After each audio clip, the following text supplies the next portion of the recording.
Ayahku adalah Dewa Perang. Bab 83. 200.000. Apakah kamu hanya memberikan 200.000 kepada orang asing begitu saja? Apakah kamu begitu kaya?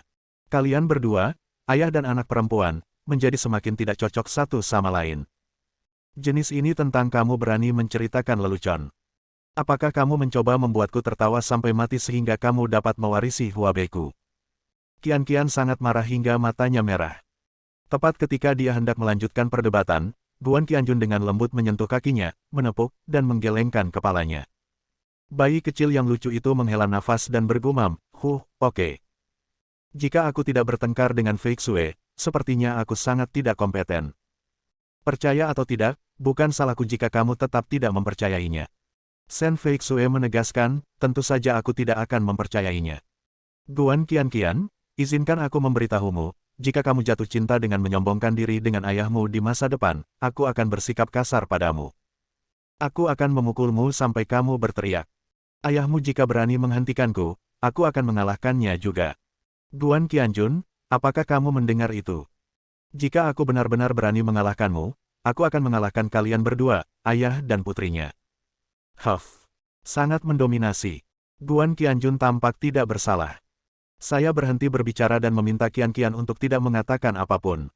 Jadi, apakah aku berbaring telentang? Qian berkata dengan marah, oke. Aku tidak akan mengatakannya lagi. Aku akan menjahit mulut kecilku, oke. Fei Xue agak bodoh. Kamu bahkan memanggilku Guan Qian. Itu bukan Guan Qian, ini Su Qian. Dia tiba-tiba menatap Guan Qianjun dengan perasaan bersalah. Dewa perang tertinggi juga seekor rubah tua, dia segera melihat keluar jendela mobil dengan ekspresi sedih. Qian bergumam, oke, sebenarnya. Su Qian dan Guan Qian. Tidak masalah lagi, mereka semua adalah aku. Dewa perang tertinggi terus menampilkan drama tragis, tapi dia bahagia dalam hatinya. Baginya, tidak ada yang lebih membahagiakan daripada mencairnya gunung es secara bertahap antara dirinya dan putrinya. Dia tiba-tiba memikirkan sesuatu dan mengirim pesan ke Qi Kunlun, memintanya menemukan seseorang untuk mengantar Pagani kembali ke alun-alun terlebih dahulu. Setelah kembali ke rumah, Shen Fei Xue menyenandungkan sebuah lagu dan membawa Qian kembali ke kamarnya untuk tidur. Guan Qianjun juga kembali ke kamarnya untuk tidur. Malam yang hening. Keesokan harinya, Guan Qianjun bangun pagi dan naik ke atap untuk memecahkan Junkuan. Po Junkuan dibagi menjadi dua set, bagian dalam dan luar. Bagian dalam untuk melatih satu nafas, dan bagian luar untuk melatih keterampilan membunuh. Neijiakuan yang menenangkan, murah hati, dan kuat, setelah satu pukulan, otot dan tulang di seluruh tubuh menjadi harmonis, energi internal berlimpah, dan Anda merasa nyaman.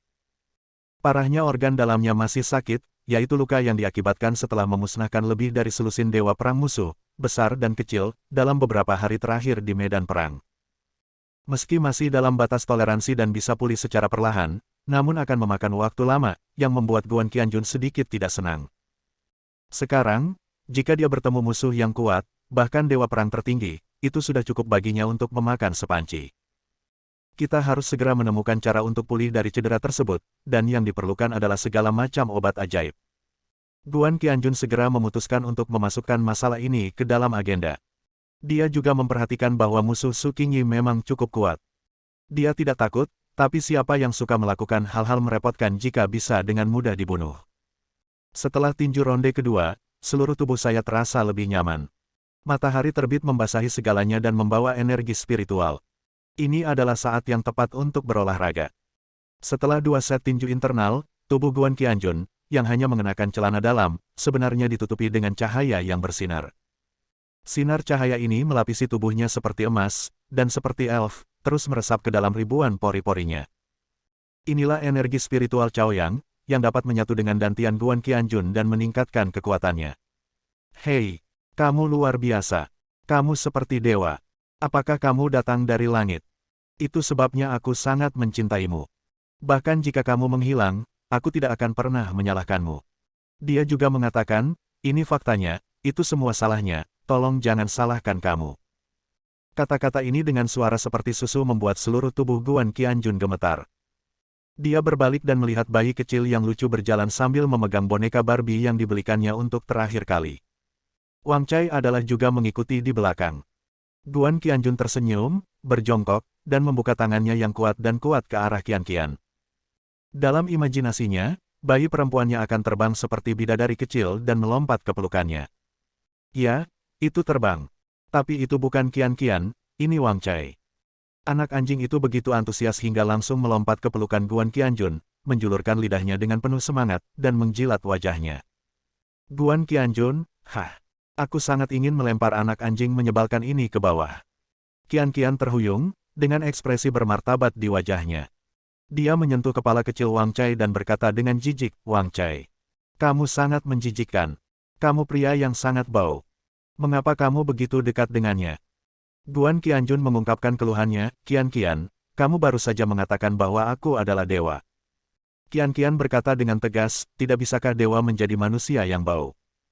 Lagi pula, meskipun ibu berkata dia tidak menyalahkanmu, itu semua salahnya. Tapi aku masih memutuskan untuk membencimu. Saat dia mengatakan itu, matanya sedikit merah. Memikirkan ibu, saya merasa sangat tidak nyaman. Guan Qianjun merasa penasaran, apa yang ibumu katakan? Qian-Qian menunduk dan suaranya cukup rendah. Ibuku berkata, sebenarnya kamu tidak pernah mencintainya dan mengabaikannya. Dia menempel padamu dan mencoba banyak cara untuk membuatmu tetap di sini dan mencegahmu pergi jauh. Dia juga hamil dengan sayangmu, dia juga gadisku. Tapi sebenarnya kamu tidak tahu, jadi aku tidak bisa menyalahkanmu. Tapi aku sangat kasihan. Dia harus menjagaku dan ada banyak hal yang harus dilakukan. Ada beberapa waktu lain, saya melihat dia sepertinya dipukuli oleh seseorang, dengan bekas tamparan di wajahnya. Saya tidak tahu siapa yang memukulnya. Saya bertanya kepadanya, tetapi dia tidak memberitahu. Dia berkata, itu percuma kalau kamu tahu. Wow, titik. Aku ingin ibuku. Jika dia tidak menjalani kehidupan yang baik, dia akan pergi. Qian-Qian tiba-tiba menangis. Guan Qianjun tidak bisa menahan tapi membasahi matanya. Dia membuang Wang Chai dan memeluk putrinya. Sayang, jangan menangis. Ayah akan membalaskan dendam ibumu. Tidak peduli siapa yang memukul ibumu, siapa yang menyakiti ibumu, atau siapa yang membunuhnya, aku akan membuat orang-orang itu membayar mahal. Petik 2. Benarkah? Qian-Qian mengangguk dengan penuh semangat, dan tiba-tiba mendorong Guan Qianjun mundur beberapa langkah. Kedua matanya yang besar dan cerah juga bersinar di bawah sinar matahari. Dia masih menangis pada awalnya, tetapi tiba-tiba, dia berhenti menangis, dan wajah kecilnya menunjukkan sedikit ketangguhan. Dia menatap Guan Qianjun dan berkata dengan tegas, saya ingin Anda mengajari saya kungfu dan menggunakan tinju yang kuat. Saya ingin mengalahkan para bajingan itu dengan keras. Kalahkan mereka seperti anjing. Ada aura yang ganas, itu benar-benar meledak dari bayi kecil yang lucu. Wang Chai melolong ketakutan, berbalik dan lari dengan ekor di antara kedua kakinya, lalu terpojok dan menggigil. Guan Qianjun memamerkan giginya kegirangan. Kata-kata Qian-Qian memenangkan hatinya. Dia hanya ingin melatih Qian-Qian menjadi dewi perang wanita. Tentu saja, jika Qian-Qian tidak cocok untuk latihan bela diri dan tidak memiliki semangat dan kemauan, Guan Qianjun tidak akan memaksanya. Tetapi, sejak pertama kali melihat Qian-Qian di kuburan, Guan Qianjun yakin bahwa dia adalah dia. Dia adalah putri dewa perang tertinggiku. Yang mengalir di pembuluh darah adalah darah yang sulit diatur, ulet, dan penuh gairah. Ayo, ayah akan mengajarimu kungfu, tetapi kamu harus memiliki semangat kerja keras. Langkah pertama dalam berlatih disebut kuda-kuda meninju. Rentangkan kaki selebar bahu, jongkok perlahan, dan lutut tidak boleh melebihi jari-jari kakimu. Kepalkan tanganmu jongkok di kedua sisi pinggangmu selama 10 menit, lalu pukul dengan bantuan kekuatan pinggangmu. Ini dapat menumbuhkan daya tahanmu dan menempa dantian ki awal. Di bawah matahari, Guan Qianjun berdiri dalam posisi kuda dan meninju di setiap pukulan tinju penuh dengan kekuatan. Bahkan pagar yang berjarak beberapa meter pun berdengung. Di sebelahnya, Qian-Qian juga berdiri tegak dan lurus, dia hanya tersandung saat melakukan pukulan, tapi dia berlatih dengan sangat giat. Tiba-tiba, Su Yufeng berteriak kaget dari bawah, Tianshan, apakah kamu di sini? Tamu yang terhormat. Fei Xue, cepat turun. Tianshan di sini untuk menemuimu, lihat betapa baik mereka. Aku bertanya padamu untuk menemukan mereka Tianshan, jika kamu tidak mencarinya, mereka menemukanmu. Aku sangat mencintaimu. Qian-Qian merasa tertekan untuk beberapa saat dan tidak punya niat untuk berlatih tinju. Huff, Inilah dia yang tidak takut mati lagi. Bab 84.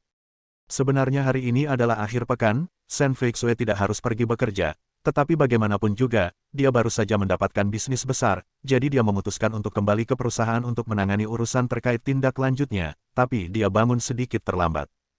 Dia sangat bersemangat tadi malam sehingga dia tidak bisa tidur nyenyak sepanjang malam. Begitu saya bangun, saya mendengar ibu saya berteriak dan menjerit dari bawah. Saya tidak punya pilihan selain menyikat gigi dan mencuci muka karena saya benar-benar tidak ingin melihat Qi Tianshan. Di ruang tamu, ada paket hadiah besar dan kecil di atas meja kopi. Su Yufeng dan Shen Chang sama-sama tersenyum, memandangi Gunung Qitian yang mulus seolah-olah mereka sedang melihat menantu yang menunggangi naga. Feixue, kenapa kamu berdiri di sana? Cepat kemari.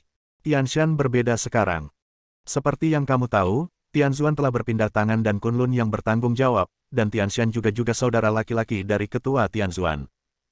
Oh, tidak heran Tianshan kamu bilang kamu bisa mendapatkan daftar Tianzuan hari itu. Ternyata kamu memiliki hubungan penting ini dan kamu menyembunyikannya dari kami. Feixue, cepatlah dan sapa saudara Tianshanmu. Su Yufeng bersemangat. Teriak. Shen Feixue merasa merinding. Apakah Anda harus merinding sepagi ini? Dia berjalan mendekat, menyapa dengan ringan, dan duduk di seberang Gunung Qitian.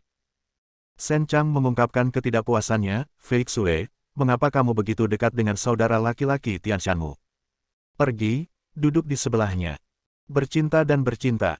Su Yufeng, ayahmu benar. Shen Feixue berkata dengan dingin, apa itu? Yang kamu coba lakukan? Apakah kamu memaksaku untuk pergi? Su Yufeng langsung marah, apa yang kamu katakan, nak? Aku memintamu untuk dekat dengan saudara laki-laki Tianshanmu, dan bagaimana aku bisa menyakitimu? Itu untuk dirimu sendiri bagus. Bukankah kamu baru saja mendengarnya? Saudara laki-laki Tianshan Anda, sekarang adalah saudara laki-laki ketua Tianzuan. Benar, Tianshan. Dia menoleh dan segera memasang ekspresi menyanjung di wajahnya. Qi Tianshan tampak sedikit malu.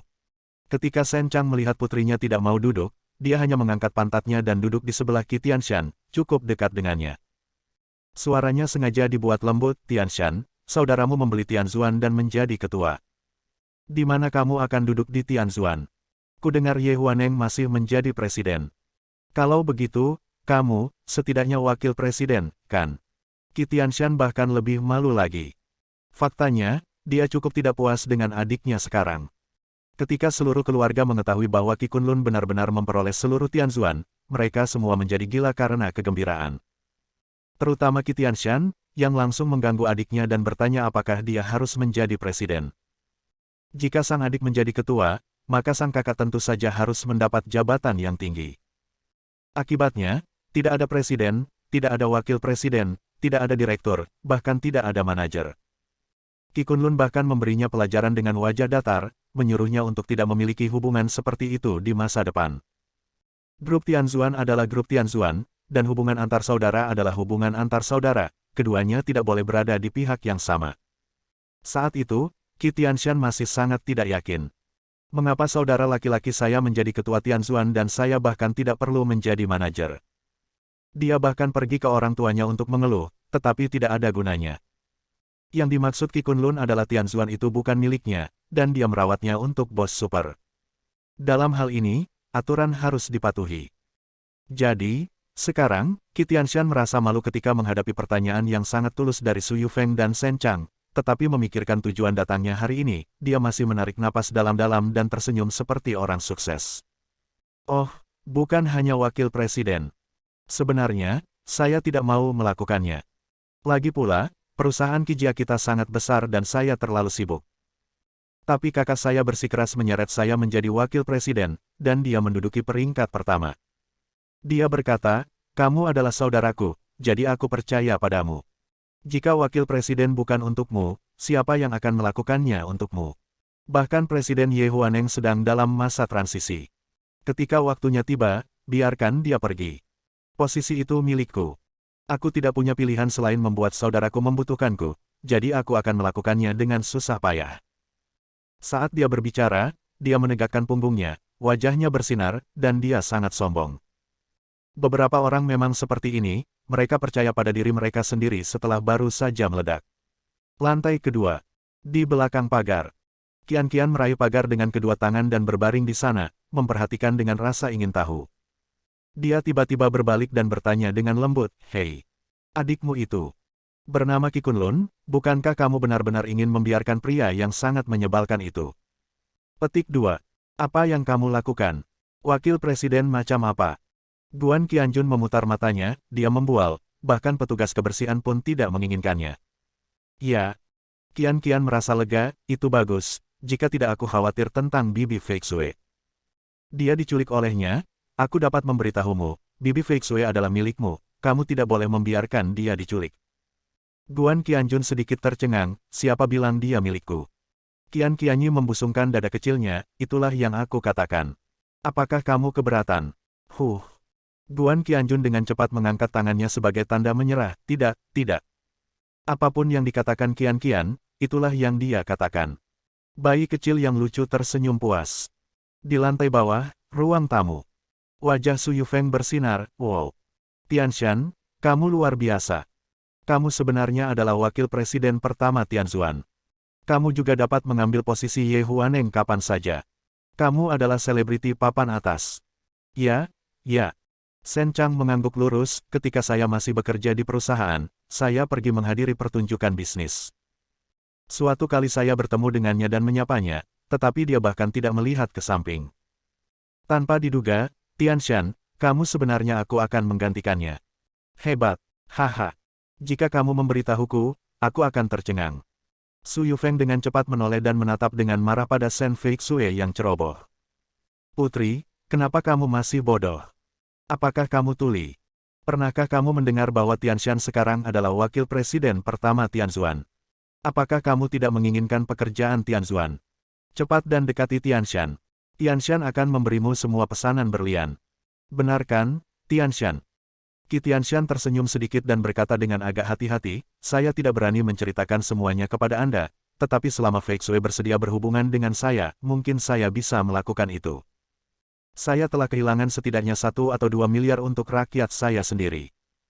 Saat dia mengatakan itu, dia memandang Shen Feixue dengan bangga. Aku pasti akan memberikannya padamu. Sekaligus.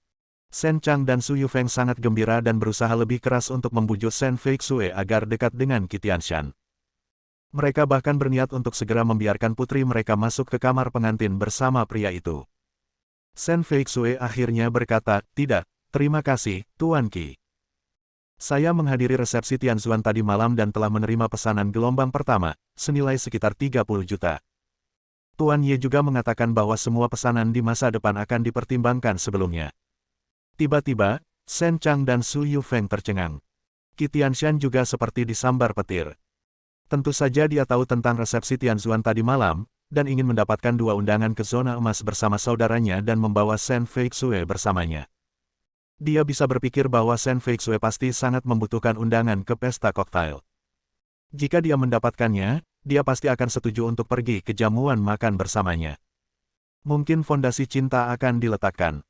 Namun adiknya tidak mau memberikannya, bahkan memarahinya tanpa malu-malu. Qi Tianshan hampir berselisih dengan saudaranya, tetapi tidak ada yang bisa dia lakukan. Tanpa diduga, Shen Feixue benar-benar pergi. Sudah dapat pesanannya. Dia tidak percaya. Shen Chang pertama kali berseru, apa? Apakah Anda pergi ke resepsi berlian tadi malam? Apakah Anda benar-benar menerima pesanannya? Atau apakah Tuan Ye memberikannya kepada Anda secara pribadi?